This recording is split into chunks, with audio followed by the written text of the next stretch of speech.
ಫಲಾನುಭವಿಗಳಿಗೆ ರಾಜ್ಯ ಸರ್ಕಾರ ಒಂದು ಗುಡ್ ನ್ಯೂಸ್ ಅನ್ನ ನೀಡಿದೆ. ಏನ್ ಆ ಗುಡ್ ನ್ಯೂಸ್?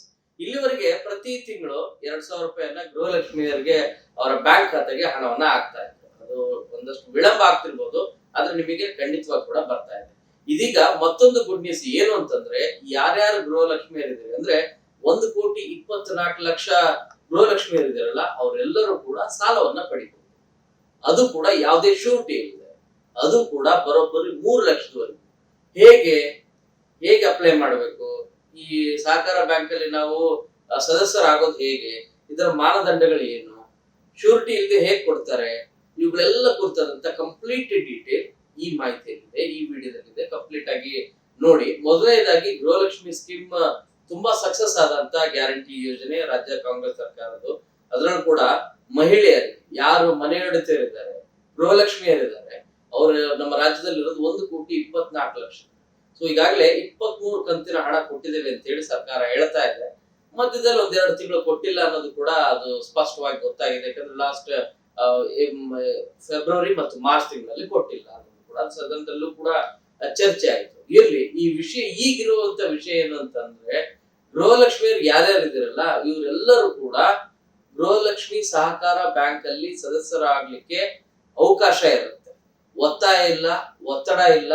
ಯಾರಿಗೆ ಸಾಲ ಬೇಕು ಅಥವಾ ಇದ್ರ ಬಗ್ಗೆ ಯಾರಿಗೆ ಇಂಟ್ರೆಸ್ಟ್ ಇದೆಯೋ, ಆಸಕ್ತಿ ಇದೆಯೋ, ಅವರು ಗೃಹಲಕ್ಷ್ಮಿ ಸಹಕಾರ ಬ್ಯಾಂಕ್ ಅಲ್ಲಿ, ಬಹುದ್ದೇಶಿತವಾದಂತ ಸಹಕಾರ ಬ್ಯಾಂಕ್ ಅಲ್ಲಿ ಅವರು ಮೆಂಬರ್ ಆಗ್ಬೋದು, ಸದಸ್ಯತ್ವವನ್ನ ಪಡಿಬಹುದು.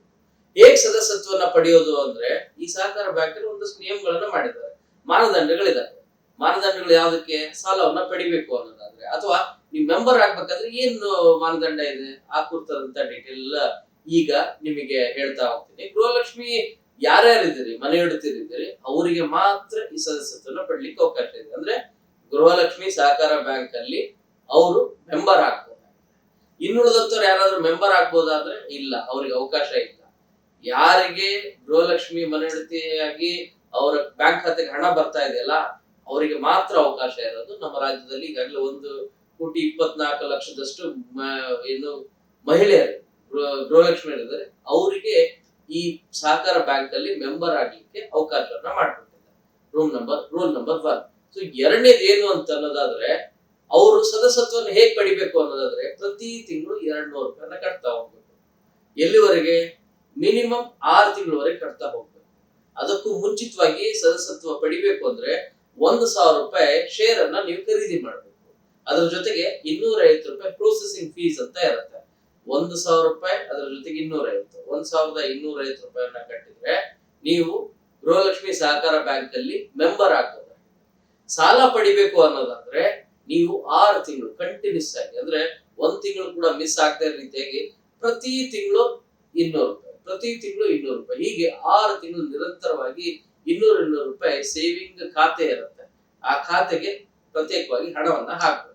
ಈ ಹಣವನ್ನ ಹೇಗೆ? ಗೃಹಲಕ್ಷ್ಮಿಯಿಂದ ಬಂದಂತ ಹಣದಿಂದಲೇ ಹಾಕ್ಬೇಕಾ, ಅಥವಾ ಪ್ರತ್ಯೇಕವಾಗಿ ನಾವು ಏನಾದ್ರೂ ಬೇರೆ ಆದಾಯದಿಂದ ಬಂದಂತ ಹಣವನ್ನ ಹಾಕ್ಬೋದಾ?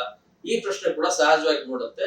ನಿಮಗೆ ಗೃಹಲಕ್ಷ್ಮಿಯಿಂದ ಬಂದ ಹಣ ಇದ್ರೆ ಅದನ್ನು ಹಾಕಿ, ಅಥವಾ ಒಂದ್ ವೇಳೆ ಬೇರೆ ಆದಾಯದಿಂದ ಏನಾದ್ರೂ ಬಂದಿರೋ ಹಣ ಇದ್ರೆ ಅಥವಾ ಇರೋ ಹಣ ಇದ್ರೆ ಅದನ್ನು ಕೂಡ ಹಾಕಿ.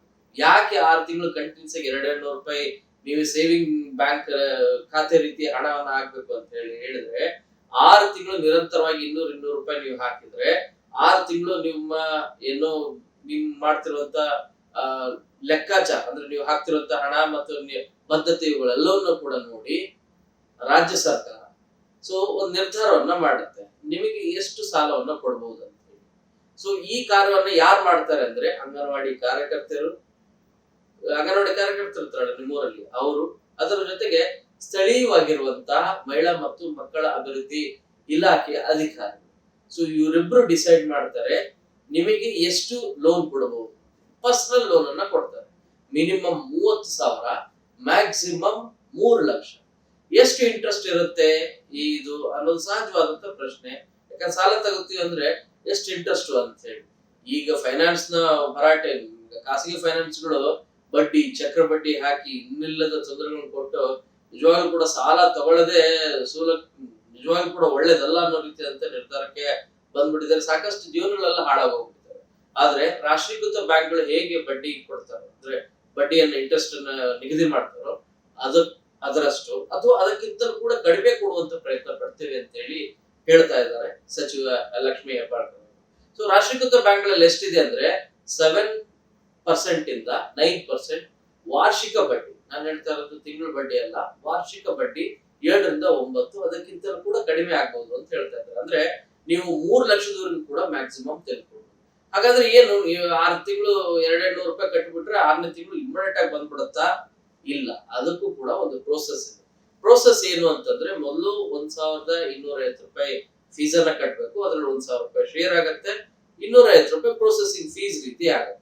ಸೊ 6 ತಿಂಗಳ ನಂತರ ನಿಮ್ಮ ಬದ್ಧತೆ ಎಲ್ಲವನ್ನು ಕೂಡ ನೋಡ್ಕೊಂಡು ನೀವ್ ಏನ್ ಮಾಡ್ಬೇಕು ಹೋಗಂದ್ರೆ, ಈಗ ಸದ್ಯಕ್ಕೆ ಫಿಸಿಕಲಿ ನೀವು ಅರ್ಜಿಯನ್ನ ಹಾಕ್ಬೇಕು. ಮುಂದೆ ಎಲ್ಲದನ್ನು ಕೂಡ ಆನ್ಲೈನ್ ನಲ್ಲೇ ಮಾಡುವಂತ ಪ್ರಕ್ರಿಯೆಯನ್ನು ಮುಂದುವರಿಸಿದ್ದಾರೆ.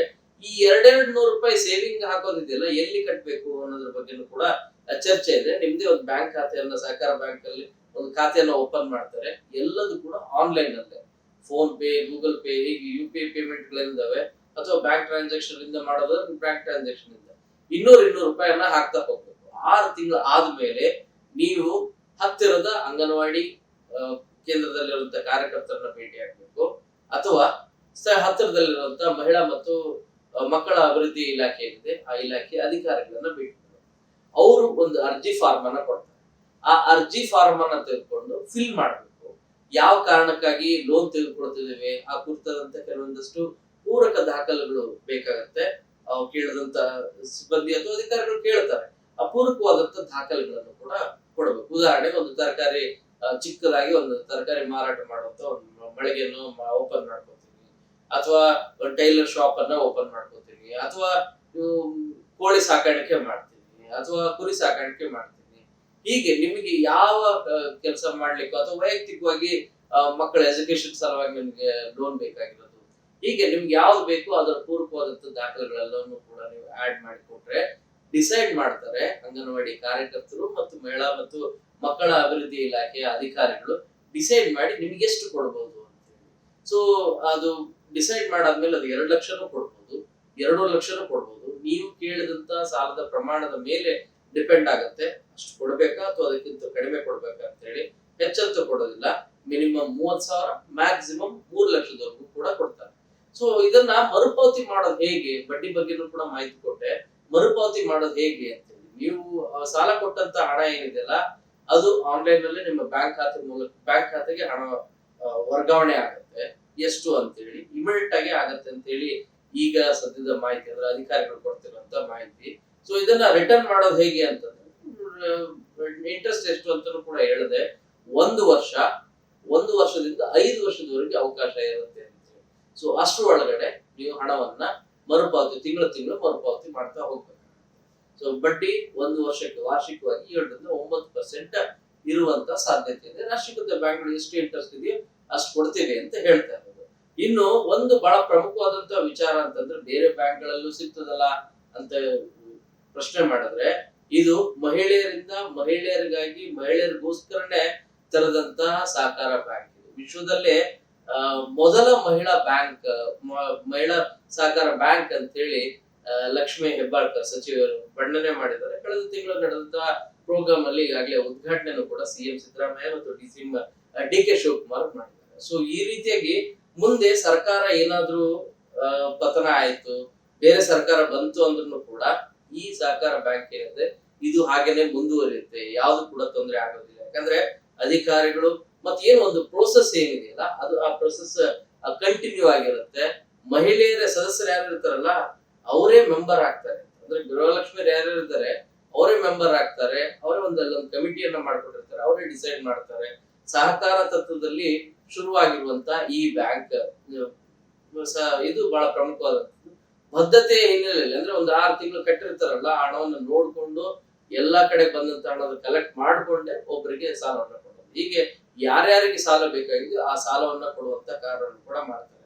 ಸೊ ಅರ್ಜಿಯನ್ನ ಕೊಟ್ಟಾದ್ಮೇಲೆ ಅದಕ್ಕೆ ಪೂರಕವಾದಂತ ದಾಖಲೆಗಳು ಅವುಗಳೆಲ್ಲನೂ ಕೂಡ ಕೊಟ್ಟಾದ್ಮೇಲೆ ಇಮಿಡಿಯೇಟ್ ಆಗಿ ನಿಮ್ಮ ಬ್ಯಾಂಕ್ ಖಾತೆಗೆ ಹಣ ಬರುತ್ತೆ. ಅದು ಸಾಲದ ಹಣ, ನೀವು ಎಷ್ಟು ಕೇಳಿರ್ತೀರೋ ಅಷ್ಟು ಹಣ ಅಥವಾ ಅದಕ್ಕಿಂತ ಒಂದಷ್ಟು ಕಡಿಮೆ ಬರುತ್ತೆ. ಬ್ಯಾಂಕ್ ನ ಪ್ರೊಸೀಜರ್ ಹೇಗಿರುತ್ತಲ್ಲ ಅದೇ ರೀತಿ. ಆದ್ರೆ ಶ್ಯೂರಿಟಿಯ ಅವಶ್ಯಕತೆ ಇಲ್ಲ. ನಾನು ಅದನ್ನ ಹೇಳಲಿಕ್ಕೆ ಹೊರಟೆ, ಯಾವ ಶ್ಯೂರಿಟಿಯ ಅವಶ್ಯಕತೆ ಇಲ್ಲ. ಇತರೆ ಬ್ಯಾಂಕ್ ಗಳಲ್ಲಿ ಅಥವಾ ಯಾವುದೇ ಒಂದು ಸಹಕಾರ ಬ್ಯಾಂಕ್ ಅಲ್ಲಿ ನೋಡೋದಾದ್ರೆ ನೀನ್ 3 ಲಕ್ಷ ಕೊಡ್ತೀನಪ್ಪ, ಏನ್ ನಿಮ್ ಶ್ಯೂರಿಟಿ ಏನ್ ಇರುತ್ತೆ ಅಂತಾನೆ ಕೇಳ್ತಾರೆ.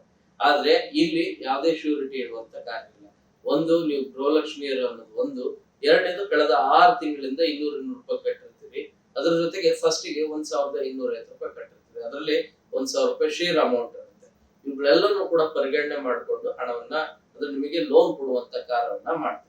ಸೊ ಇದು ಮರುಪಾವತಿ 1 ರಿಂದ 5 ವರ್ಷದವರೆಗೂ ಕೂಡ ಅವಕಾಶ ಇರುತ್ತೆ ಅನ್ನೋದು ಕೂಡ ನಿಮಗಾಗ್ಲೇ ಮಾಹಿತಿಯನ್ನ ಕೊಟ್ಟಿದ್ದೀವಿ. ಸೊ ಈ ರೀತಿಯಾಗಿ ಸರ್ಕಾರ ಬಿದ್ದರೂ ಮುಂದೆ ಇದು ಮುಂದುವರಿಬೇಕು ಅನ್ನುವಂತ ಆಶಯದೊಂದಿಗೆ ಶುರುವಾದಂತ ಗೃಹಲಕ್ಷ್ಮಿ ಸಹಕಾರ ಬ್ಯಾಂಕ್ ಏನಿದೆ, ಮೊದಲು ಫಿಸಿಕಲ್, ಈಗ ಸದ್ಯಕ್ಕೆ ಅಪ್ಲಿಕೇಶನ್ ಎಲ್ಲವೂ ಕೂಡ ಫಿಸಿಕಲ್ನೇ ಕೊಡ್ಬೇಕಾಗುತ್ತೆ. ಮುಂದೆ ಎಲ್ಲದೂ ಕೂಡ ಆನ್ಲೈನ್ ನಲ್ಲಿ ಮಾಡ್ತೇವೆ ಅಂತ ಹೇಳ್ತಾ ಇದ್ದಾರೆ. ಇದು ನಿಜವಾಗ್ಲೂ ಕೂಡ ಯಶಸ್ವಿ ಆಯ್ತು ಅನ್ನೋದಾದ್ರೆ ಮಹಿಳೆಯರಿಗೋಸ್ಕರ, ಮಹಿಳೆಯರಿಗಾಗಿ ಶುರು ಮಾಡಿದಂತ ವಿಶ್ವದ ಮೊದಲ ಸಹಕಾರ ಬ್ಯಾಂಕ್ ಅನ್ನೋಂತ ಹೇಳಕ್ಕಾಗತ್ತೆ. ಅದು 1,24,00,000 ಎಲ್ಲರೂ ಕೂಡ ಏನಾದ್ರು ಮೆಂಬರ್ ಆಗ್ಬಿಟ್ರೆ ಅದು ನಿಜವಾಗ್ಲೂ ಕೂಡ ಗಿನ್ನಿಸ್ ರೆಕಾರ್ಡ್ ಆಗ್ಬೋದು. ನನಗೆ ಹಾಗೆ ಅನಿಸ್ತಾ ಇದೆ.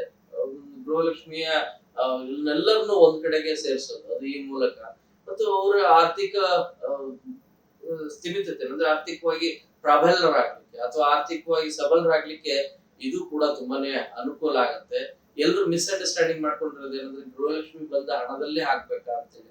ಹಾಗಾಗೋದಿಲ್ಲ. ಪ್ರತಿ 1 ತಿಂಗಳು ಲೇಟ್ ಆಗಿ ಆಗ್ಬೋದು. ಆ ಸಂದರ್ಭದಲ್ಲಿ ನೀವು ಬೇರೆ ಸೋರ್ಸ್ ಇಂದ ಬಂದಂತ ಹಣವನ್ನ 200 ರೂಪಾಯಿನ ಕಟ್ತಾ ಹೋಗ್ಬೇಕಾಗುತ್ತೆ. ಹೀಗೆ ಪ್ರತಿ ತಿಂಗಳು ಕೂಡ ಕಟ್ತಾ ಹೋಗ್ಬೇಕು. 6 ತಿಂಗಳು ಕಟ್ಟಿದ್ರೆ ನೀವು ಲೋನ್ ಪಡಿಲಿಕ್ಕೆ ನೀವು ಅದಕ್ಕೆ ಅರ್ಹರಾಗಿರ್ತೀರಿ. ಆ ರೀತಿಯಾದಂತ ಪ್ರಕ್ರಿಯೆ ಇದೆ. ಸೊ ಇದು ಎಲ್ರಿಗೂ ಕೂಡ ಅನುಕೂಲ ಆಗುತ್ತೆ ಅಂತ ಹೇಳಿ ಭಾವಿಸ್ತೀನಿ. ಕುರಿತಾದಂತ ಮಾಹಿತಿಯನ್ನು ಕೂಡ ನಿಮ್ಗೆ ಕೊಟ್ಟಿದ್ದೀನಿ. ಇದು ನಿಮ್ಗೆ ಇಷ್ಟ ಆಗಿದೆ ಅಂತ ಹೇಳಿ ಭಾವಿಸ್ತೀನಿ. ಕ್ಯಾಮರಾ ಪರ್ಸನ್ ಗುರುಶೇಖರ್ ಜೊತೆ ಶರಣು ಹಂಪಿ, ನ್ಯೂಸ್ 18. ನಿರ್ಭೀತ, ನಿಷ್ಪಕ್ಷಪಾತ, ವಿಶ್ವಾಸಾರ್ಹ ಸುದ್ದಿಗಳಿಗೆ ಮತ್ತೊಂದು ಹೆಸರಾಗಿರೋ ನ್ಯೂಸ್ 18 ಕನ್ನಡ ಈಗ ಆಪ್ನಲ್ಲೂ ಲಭ್ಯ ಇದೆ.